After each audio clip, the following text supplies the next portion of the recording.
ಯಾವ ಅಭಿವೃದ್ಧಿ ಆಗಿದೆ? ಅಭಿವೃದ್ಧಿ ಮಾಡಿರೋ ಇಲ್ಲಿದ್ದೀನಿ. ಯಾಗಿತ್ತು ನಾನು ರಾಮನಗರಕ್ಕೆ ಹೋಗೋದಕ್ಕಿಂತ ಮುಂಚೆ? ರಾಮನಗರ ಜಿಲ್ಲೆ ಕನಕಪುರ ಆಗಿತ್ತು. ಎಷ್ಟೇ ಸ್ಥಾನದಲ್ಲಿತ್ತು? ಎಸ್ ಎಂ ಕೃಷ್ಣ ಅವರು ನಂಜುಂಡಪ್ಪ ವರದಿ ತಗೊಂಡ್ರಲ್ಲ, ಅವತ್ತು 174ನೇ ಸ್ಥಾನದಲ್ಲಿ ಕೊನೆ ಹಂತದಲ್ಲಿತ್ತು ಕನಕಪುರ ಕ್ಷೇತ್ರ. ಇವತ್ತು ಯಾವ ಮಟ್ಟಿಗೆ ಬೆಳೆದಿದೆ? ಕಾರಣ ಯಾರು? ಅದರಿಂದ ಅವರ ಹೇಳಿಕೆಗೆ ನಾವು ಗಂಭೀರವಾಗಿ ತಗೋಬೇಕಾದ ಅವಶ್ಯಕತೆ ಇಲ್ಲ.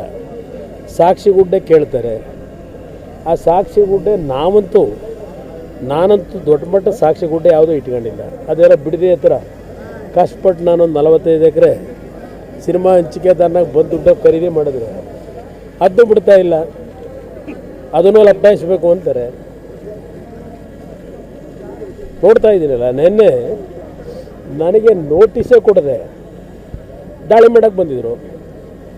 ನಾನು ಹೇಳಿದೆ ಪ್ರಿನ್ಸಿಪಲ್ ಸೆಕ್ರೆಟರಿಗೆ, ನೋಡಪ್ಪ ಕಾನೂನಿದೆ, ಇವತ್ತು ನನ್ನ ಒಂದು ಪ್ರಾಪರ್ಟಿ 40 ವರ್ಷದಿಂದ ಖರೀದಿ ಮಾಡಿದ್ದೇನೆ, ನೀವು ನನ್ನ ಒಂದು ಭೂಮಿ ಸರ್ವೆ ಮಾಡೋದಾದರೆ ನೋಟಿಸ್ ಕೊಡಿ. ಇಂಟರ್ನ್ಯಾಷನಲ್ ಸರ್ವೇಯರ್ನ ಯಾರಾದರೂ ಕರ್ಕೊಂಬನ್ನಿ, ಇಲ್ಲಿಯವ್ರ ಕೈಲಿ ಆಗಲ್ಲ. ಯಾವುದಾದ್ರು ಹೊರದೇಶದಿಂದ ಕರ್ಕೊಂಬನ್ನಿ ಸರ್ವೆ ಮಾಡಲಿಕ್ಕೆ ತಯಾರಾಗಿದ್ದೀನಿ.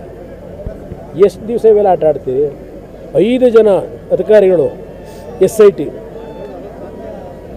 ಆ ತನಿಖೆ ಮಾಡೋದಕ್ಕೆ, ಒಬ್ಬ ರೀಜನಲ್ ಕಮಿಷನರು ಮತ್ತು ಇನ್ನು 4 ಜನ ಅಸಿಸ್ಟೆಂಟ್ ಕಮಿಷನರು ಲೆವೆಲ್ನವರು. ಮಾಡ್ರಪ್ಪ, ಹಿಡ್ಕೊಂಡಿರೋರು ಯಾರು? ನಾನೇನು ಮಾಡಬೇಡಿ ಅಂತ ಹೇಳ್ತಾ ಇಲ್ಲ. ಯಾವುದಾದ್ರೂ ಅಲ್ಲಿ ಕಾನೂನು ಬಾಹಿರವಾಗಿದೆ, ನಾಳೆ ಬೆಳಗ್ಗೆ ತಗೊಂಡೋಗ್ಬಿಡಿ, ನಂದು ಯಾವ ತಕರಾರಿಲ್ಲ.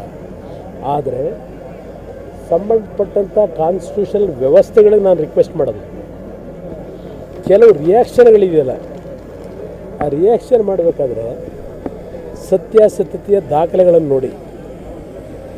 ನಾನು ಇದೇ ಸಿದ್ದರಾಮಯ್ಯ CM ಇದ್ದಾಗ 2011ರ ಬ್ಯಾಚನ್ನು 370 ಮಕ್ಕಳು ಎಕ್ಸಾಮ್ ಬರೆದ್ರು. ಅವ್ರನ್ನ ಎಲ್ಲ ಬೀದಿಗೆ ನಿಲ್ಲಿಸಿದ್ರು. KPSಸಿಂದ ಬಂದಂಥ ಆ ಲಿಸ್ಟನ್ನು ರದ್ದು ಮಾಡ್ತಾರೆ ಒಬ್ಬ ಹೆಣ್ಣುಮಗಳಿಗೋಸ್ಕರವಾಗಿ. ಆ ಹೆಣ್ಣುಮಗಳು ಯಾರು? ರಾಮನಗರದ ಸಿದ್ದಪ್ಪ ಅಂತ ಬಸ್ ಸ್ಟ್ಯಾಂಡ್ ಕಮಿಷನರು. ಈಗ ಆ ಹೆಣ್ಣುಮಗಳಿಗೆ ಕೆಲಸನೇ ಕೊಟ್ಬಿಟ್ಟವ್ರು ಇವರು. ಸಿದ್ದಪ್ಪ ಚರಿತ್ರೆ ಗೊತ್ತಿಲ್ವ ಇವರಿಗೆ? ಆ ಮನುಷ್ಯ, ನಾನು 370 ಮಕ್ಕಳ ಜೀವನ ಉಳಿಸ್ಲಿಕ್ಕೆ ಹೋದರೆ 200 ರೂಪಾಯಿ ಏನು ದಪ್ಪ ಇದೆ ಬೈಬಲ್ಲು, ಇವ್ರು ಸಿದ್ದರಾಮಯ್ಯ ಕಾಲದಲ್ಲಿ ಮಾಡಿಸವ್ರೆ. ಅದಿಟ್ಕೊಂಡು ಆಟ ಆಡ್ತವ್ರಲ್ವಾ, ಬರಲಿ ಆ ಗಾಡಿಗೆ.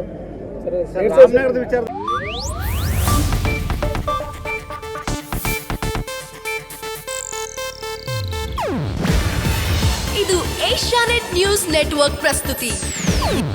ನೀವು ನೋಡ್ತಿದ್ದೀರಾ ಏಷ್ಯಾನೆಟ್ ಸುವರ್ಣ ನ್ಯೂಸ್.